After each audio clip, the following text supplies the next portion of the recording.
لبيك يا مهدي.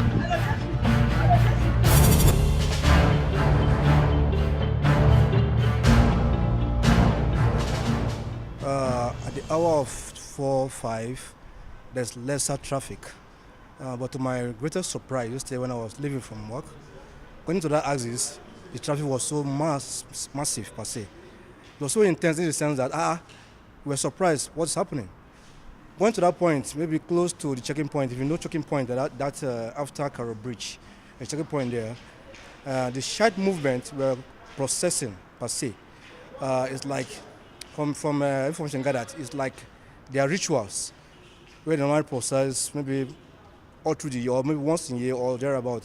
The crowd was so massive in the sense that the movement were coming towards Abuja. Going to that point, the Nigerian army and the police kind of intercepted them not to enter through that axis. Going to that point, they said they should not cross the checking point. But the movement, the Shiite movement, insisted that they must enter the Abuja main city. The police and the army personnel said no, they will not. Yesterday was a very horrible day for me. Actually, when we closed from work, ordinarily we are just trying to get a vehicle to go home. But we discovered it was even difficult to get a vehicle going to Nyanya. Recently, when we got a vehicle going to Nyanya, we got to, after Mogadishu Barrack, we got closer. We discovered that there was an unusual hold up or traffic yesterday, which was unusual because when traffic starts to build up, ordinarily it should be like 6 to 7. But yesterday it was unusual. So we're now wondering what's happening. When we now go to Kubo, we discovered that there were these Shiite people, they were doing protests.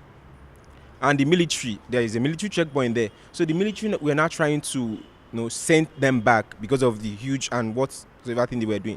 But those people were adamant, they wanted to cross. So the military were now shooting into the air just to scare them away. But they were not still going back. And this caused a lot of panic. Even I was hearing the gunshots. We have to scamper for safety because we didn't know maybe the bullet might just hit somebody and person may just die. So we have to come down from the vehicle. In fact, almost everybody came down from the vehicle and we were all scampering for safety. So it was a very horrible experience yesterday.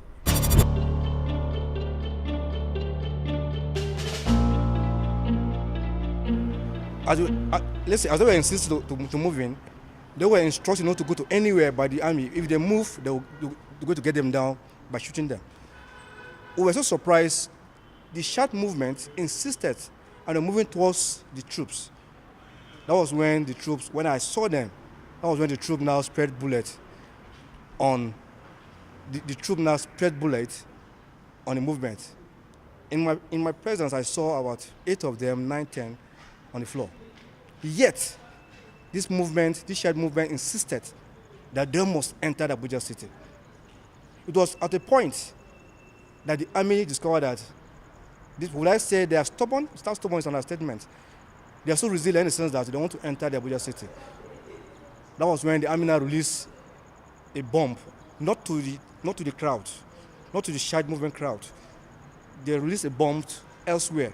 The sound shook the ground so massively in the sense that was what made the Shiite movement to took on their heels. They now left the place on their heels. That was what really I saw yesterday. It was so surprising. I've never seen that kind of movement. So people are so resilient, so stubborn in the sense that they want to enter with instructions, with the warning given to them by the police and the Nigerian military. But yet they insisted they don't want to enter into Abuja city. That was what I saw yesterday.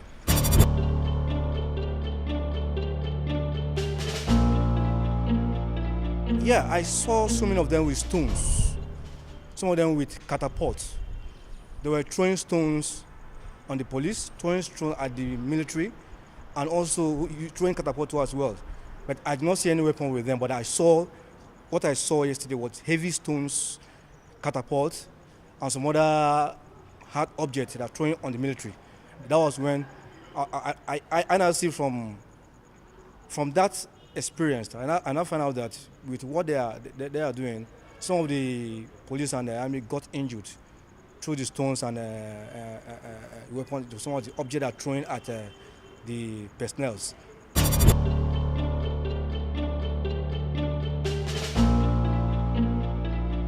Specifically, I saw one little girl. She was shot by the chest. It was horrible. That was when I knew that what was happening was I cannot even describe it. It was horrible.